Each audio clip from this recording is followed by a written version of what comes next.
Okay, this is a little stability sequence. This is what we're going to use as a foundation before we move into higher level strength, endurance, cardio building, because it's really important to have a good stable platform to build on first.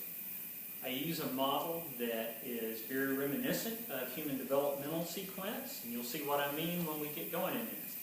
The first exercise in our stability sequence is going to be rolling. So what I'm going to have you do is lay down on your back, hands overhead, feet down, roll to one direction, back into the middle, roll to the other direction, back into the middle. Do some of those. We'll talk about dosing and repetitions and things like that here at the end. But that's the place to start. Be mindful when you're doing these, as with all these exercises, if you're experiencing pain, stop. Check that out with a medical professional that you're comfortable with, and see if there's something at issue there that needs to be addressed before you move into your exercise program. So, rolling is where we start, side to side. One of the things that's very interesting to note when you're doing this is to see if it's easier for you to roll one direction than it is in the other direction. That's going to tell you, if so, you've got some asymmetries in your core strength, in your core sequencing, and doing this stabilization sequence will help with fixing some of those instabilities. Hopefully. If not, then we'll go at them in a little bit more programmed approach. So, we start with rolling.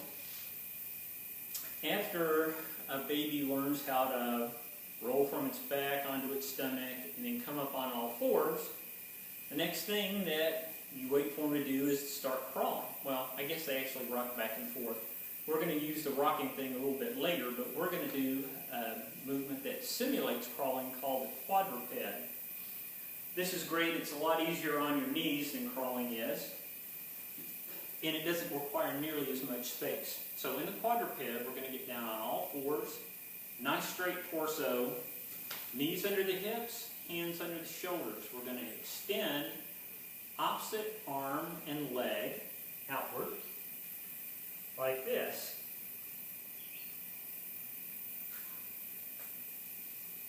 Attempt to be really stable on these. A good way to get feedback on that is to put a water bottle or a rolled up towel or old bolster pillow, something like that on your back, and if you feel it roll off, roll to the side, start to fall, things like that, it tells you that you're moving and swaying that body. You want this body to stay as stable and rigid as possible while you're performing the quadruped exercise. Okay, so while I'm down here, the next thing we're going to go to is a quad kneel to a squat. So what that's going to look like is back with the hands under the shoulders, knees under the hips. We're going to walk back with the hands, use those to push us back over into a full squatting position, okay? By full squat, I mean heels on the ground, bottom basically resting on your heels. If you've got some mobility issues, this may be hard to tackle. If that's the case, let me know. We've got a progression that we'll work on to help with that mobility issue. But hopefully this won't be a problem for you to get here. Go as far in this direction as you can, okay? If you can't do this with the heels flat on the ground, put a 2x4 or something back here so that you can elevate the heels. Sometimes it makes the position a little bit easier. Although I really like to have those heels back, especially for the next part of this, or the part two removed from this. Because we're going to go from walking back into that squat to just popping ourselves back into that squat position from that quad kneel, okay?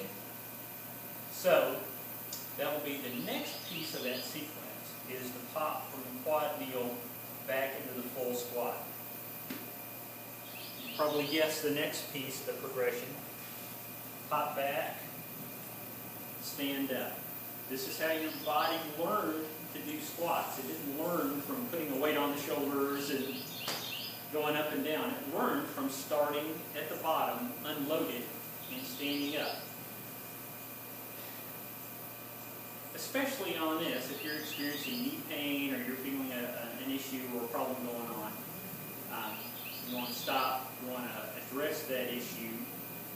But these are great, and people have, over the years, blamed deep squats for knee problems. Deep squats aren't the problem. Bad squats are the problem. So on a squat, I'm going to turn to the side so you can see this. When I'm down here, I'm basically folding myself down into this deep squat position. And when I come out of it, I kind of reverse that. So I shift the weight back onto the heels. Keep that torso nice and tall. Fire these really nice, big, strong muscles that you've got in your glutes, and that's what propels you up. Your tibia, the lower part of your leg, stays as close to vertical as you can get, okay? So that's a really important, really good exercise, both for developing some strength, but also for working on this stability going from down here to up here, okay? This is what keeps you from having to push that like alert button when you get to be 75 or 80 years old. You're just like, fell down, I'm getting back up. So, the next piece in our developmental sequence that we're going to work on is to do some tall kneeling with a twist. Okay, so we're going to use kneeling from all different sides on this. I'm starting with this down knee and the down foot with about a 4 to 6 inch separation between them. I've got a wide base. I'm fairly stable here. This knee is roughly at a 90-degree angle. This hip's at roughly a 90-degree angle. This knee is at a 90-degree angle. And I'm nice and straight here at this hip joint, okay? I'm going to put a stick, broom handle, dowel rod, broken hoe handle, piece of PVC, you name it, back here, and it's on my shoulders. It's resting on my shoulders, not up here on the neck. That's going to get really uncomfortable. Get it down here on the shoulders, and with a stick on my shoulders, I'm going to turn, bring it back to the center. I'm going to turn in the opposite direction, back to the center. You're going to want to do this with your legs in both configurations of up and down, and you're going to want to do it with both legs down. Make sure to get a nice towel or something beneath your knees so that you've got good padding down there on those, because it does get a little rough on your knees when you're in this double kneel position. If that's too bothersome for you, skip that one. Just do the two upright kneelings down on one knee. Okay, when you do these, have someone observe you on occasion and see if you rotate a lot more to one side than you do to the other. That can be kind of diagnostic to tell you that, once again, you may have some spinal issues that need to be addressed, need to be taken care of. So, after we've done our various kneeling, one other thing. I said we had our front foot and our back leg 4 to 6 inches apart. As you progress through the weeks, steadily narrow that gap between the two. It becomes really challenging when you get on a real narrow base. If I get my front foot and that down leg pretty much in a straight line, it's challenging just to stay here. I mean, I have to really fire some core muscles to stay here. And then when I put this twist in it, woo-hoo-hoo-hoo, that gets to be a real challenge. So, anyway, gradually narrow that base in, go from 6 inches to 5 inches to 4 to 3 to 2. Work on getting that base narrower and narrower. With a very narrow base, I mean, that's an exercise that guys who are superlative athletes work on and can use.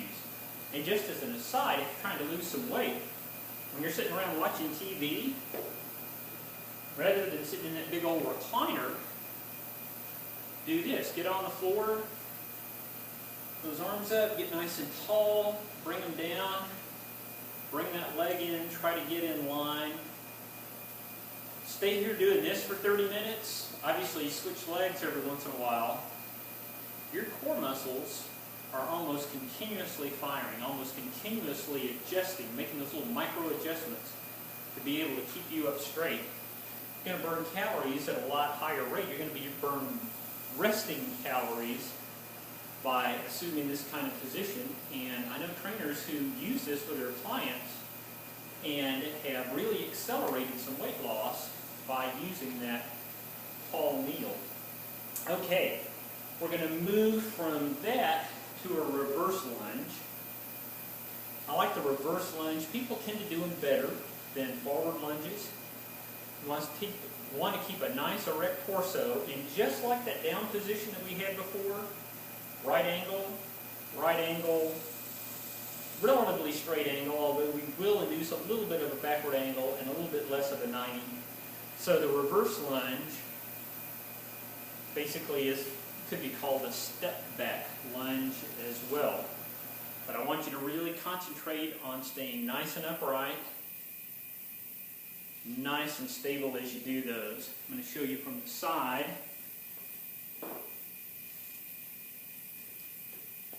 You don't want to overstride this.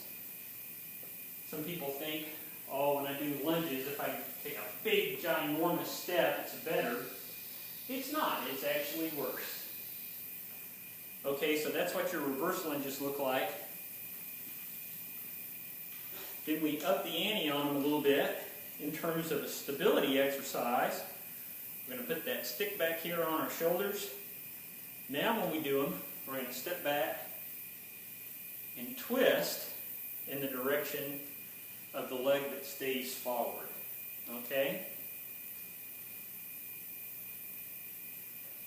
Good challenge to your lateral stabilizers. Once again, you make that stance narrower and narrower. Do this standing on a 2x6 or 2x4. Becomes a much more challenging exercise. Conversely, you can take a heavier weight, hold in front of you when you're doing those twists, and once again, a little bit more strain on those stabilization muscles. So, from the reverse lunge with a twist, we're going to go to maybe one of the most important things to learn out of the stabilization sequence, and that's the hip hinge. The hip hinge is really the basis of almost all good strength training programs, okay? And a lot of people do this really badly. A lot of people are rounding it back. A lot of people are tucking their tail and putting all the pressure on their quads. Biggest, strongest muscles you've got are right here on the back of those hips. Those glute max muscles they're workhorses. As an aside, when you want to burn a lot of calories, things that are really working your glute max are burning more calories because you're hitting a bigger muscle group. Glute max and the hamstrings usually work together. That's a big old mass of muscle back there, okay? So when you're hitting that muscle group hard, you're burning calories at a really accelerated rate. So the hip hinge looks like this. Take that same stick, run it down your spine like this. You want the back of your head, not your ponytail, ladies, but the back of your head, your T-spine area, and your sacrum down here, all touching the stick, okay? So I've got all those points in contact, and I want to keep them in contact with the stick. So feet are going to be shoulder width to slightly wider, and I'm going to initiate my motion at the hips. So my hips are going to initiate the motion by pushing back. Knees are going to slightly bend, and I'm going to bend over, but I'm going to keep that stick in contact with those 3 points throughout the movement, okay? That's the hip hinge. When you move on to kettlebell training, the hip hinge is the basis that you use on a kettlebell swing. If you do powerlifting, the hip hinge is the basis of a deadlift. If you do track and field, the hip hinge is the basis of the power position for throwing the shot put, power position for throwing the discus, power position for initiating a jump.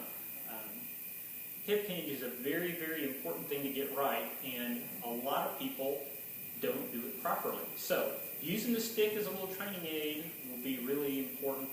That'll help you get the hip hinge right. Okay, final thing we're going to do. I'm going to use a little medicine ball here that I've got. It's a 6-pound medicine ball. If you don't have a medicine ball around, use a dictionary. Use a bag of flour. Anything in the 3, 5, 7-pound range will work great for this. What we're going to do is we're going to make some overhead circles, and we're going to do it from 3 different stances. Okay? We're going to start in a bilateral stance, which means feet side by side. We're going to hold the object overhead at arm's length, and we're just going to make circles up there with it. We'll make some little circles, some big circles, some little fast circles, some big fast circles. Just reverse direction on them. Work them all kinds of ways. You'll really feel this now in your core musculature, especially from a stabilization standpoint. You're not doing a lot of, you're not doing crunches and stuff like that, but you're really working these core muscles as stabilizers, which is really their primary function. Core muscles aren't primary movers in most endeavors. They're stabilizers. Okay, after you do them from a bilateral stance, move to a unilateral stance. 1 foot forward, 1 foot back. I've got about 2.5 feet, 3 feet between the heel of the front foot and the toe of the back foot. Same kind of thing. Start making some circles. Little circles, big circles, fast circles, big fast circles. Change directions.